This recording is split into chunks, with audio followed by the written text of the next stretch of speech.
Salut, c'est Béatrice. Aujourd'hui, je vais t'expliquer comment acheter et utiliser un de mes outils les plus populaires, mon aide-mémoire pour travailleuses autonomes. Premièrement, tu dois aller sur la boutique. Ensuite, rends-toi sur la page de ressources pour pigistes et blogueuses. Sur cette page, descends jusqu'à ce que tu arrives à l'aide-mémoire pour travailleuses autonomes. Tu vas remarquer qu'il y a deux prix indiqués pour les produits. C'est parce que les abonnés ont droit à 50% de rabais sur tous les produits numériques de la boutique. Comme son nom le dit, l'aide-mémoire pour travailleuses autonomes, c'est un aide-mémoire qui va t'aider à mettre de l'ordre dans tes revenus, tes dépenses et qui va te faciliter la vie au moment de préparer tes rapports de taxes et d'impôts. Tu vas pouvoir calculer tes entrées d'argent et tes dépenses avec ou sans taxes du Québec ou partiellement taxées. Sur la page de vente, il y a plus d'informations sur l'outil ainsi que quelques captures d'écran. Si tu as de la difficulté lors de la transaction, tu peux en tout temps cliquer sur le lien en bas de la page pour avoir plus d'informations sur comment effectuer un achat sur la boutique.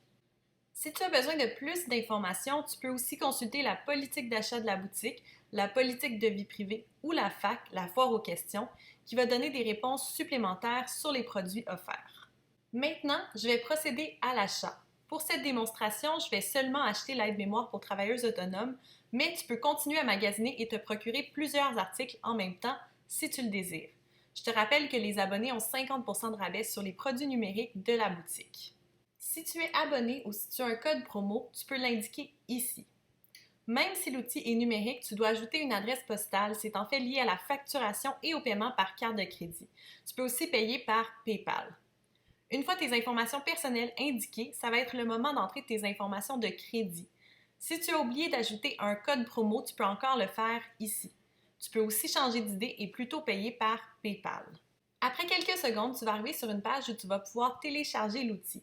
Ne t'en fais pas si tu cliques trop vite ou si tu fermes la page par accident parce que tu vas recevoir toute cette information-là par courriel également. Maintenant, je vais aller dans ma boîte courriel pour voir exactement ce que j'ai reçu.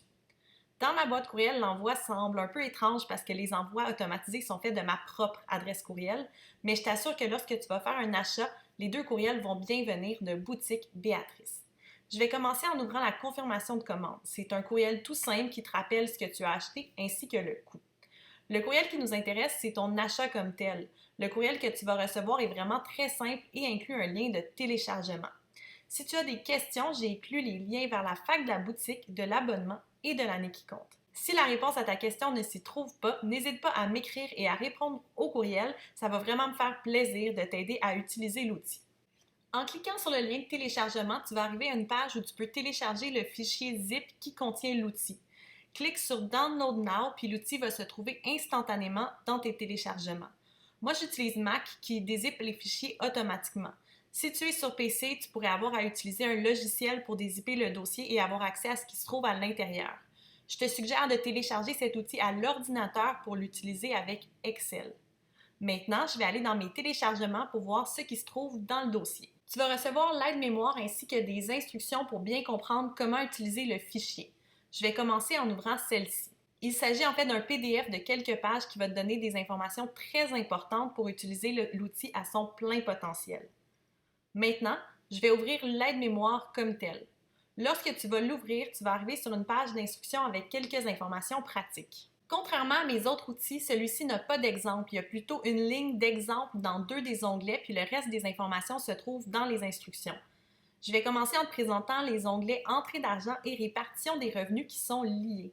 En premier, tu dois aller dans l'onglet Entrée d'argent et indiquer le nom de ton entreprise, l'année en cours. Ça, c'est vraiment très important, sinon les formules ne vont pas fonctionner. Et si tu es inscrite aux taxes et la méthode que tu utilises pour les calculer. Ensuite, tu vas pouvoir choisir si tu veux que ton sommaire affiche les revenus avec ou sans taxes. Ensuite, tu dois aller dans la répartition des revenus. Encore une fois, assure-toi que les dates indiquées sont les bonnes.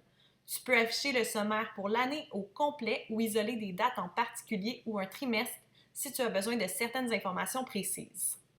En premier, tu dois indiquer les différentes catégories de revenus. Tu peux en indiquer jusqu'à 6 différentes. Au besoin, tu peux ajouter un commentaire. Le plus important, c'est d'indiquer si ces revenus sont taxables ou non si tu es inscrite aux taxes. Ensuite, tu dois indiquer tes sous-catégories de revenus. Celles-ci vont changer selon le domaine dans lequel tu travailles, mais si je te donne quelques exemples, ça pourrait être rédaction, marketing, graphisme, gestion des médias sociaux, etc. Tu as 9 espaces ici. Encore une fois, tu peux ajouter des commentaires au besoin. Si jamais tu as besoin de plus que 9 sous-catégories, tu peux en ajouter une.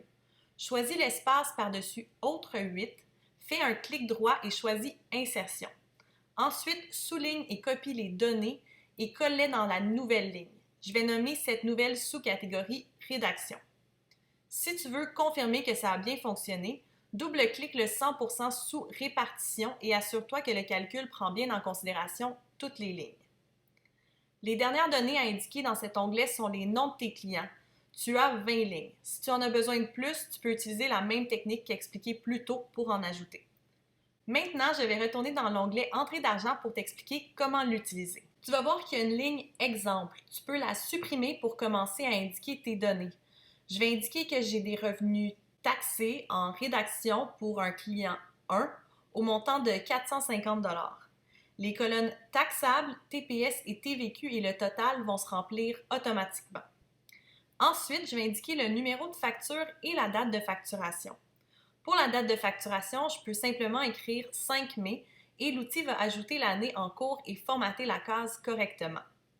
Maintenant, je vais voir les revenus facturés et le solde à recevoir dans le sommaire en haut à gauche et le sommaire par trimestre en haut à droite.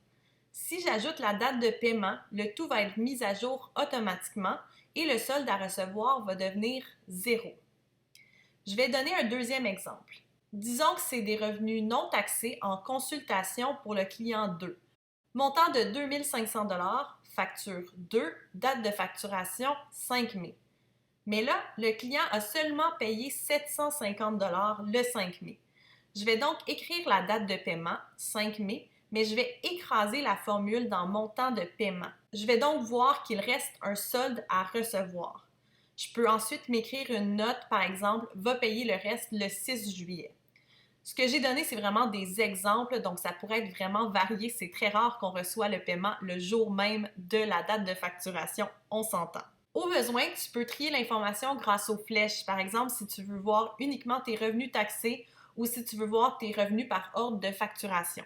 Ensuite, je vais retourner dans la répartition des revenus puis je vais pouvoir voir quel pourcentage chaque catégorie de revenus, chaque sous-catégorie de revenus et chaque client représente dans mes revenus.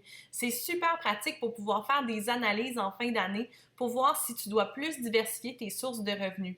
Tu as toute l'information nécessaire en un seul clin d'œil. Maintenant, je vais parler des onglets dépenses et répartition des dépenses qui sont également liés. Commence par indiquer tes catégories de dépenses dans l'onglet répartition des dépenses ainsi que le pourcentage lié à ton entreprise. Souvent, c'est 0, 50% ou 100%. Il y a 7 catégories qui sont déjà indiquées, mais tu peux en indiquer jusqu'à 10 autres. Ensuite, tu peux retourner dans l'onglet dépenses. Tu dois de nouveau indiquer le nom de ton entreprise et l'année en cours. Il y a 3 lignes d'exemple que je vais utiliser pour t'expliquer le fonctionnement.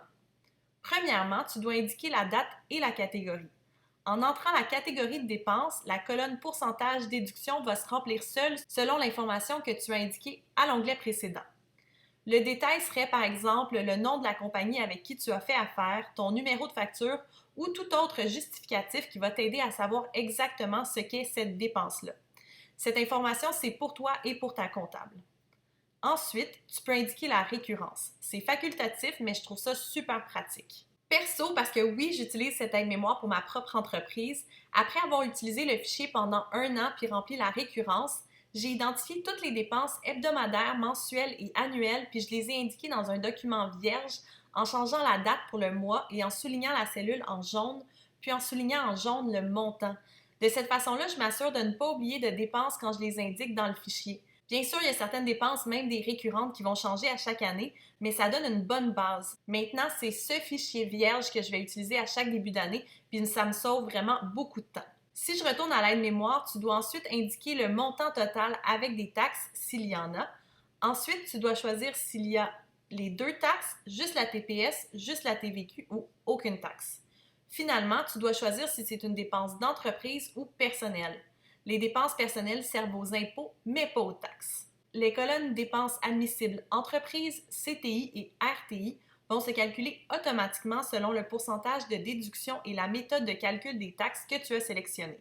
Tu pourrais utiliser la colonne Notes pour écrire une question pour ta comptable, par exemple si tu n'es pas certaine d'avoir indiqué le bon pourcentage de dépenses d'entreprise ou si tu as indiqué une facture avec seulement la TVQ puis que tu veux spécifier que ce n'est pas une erreur, que la TPS n'était réellement pas chargée sur cet achat.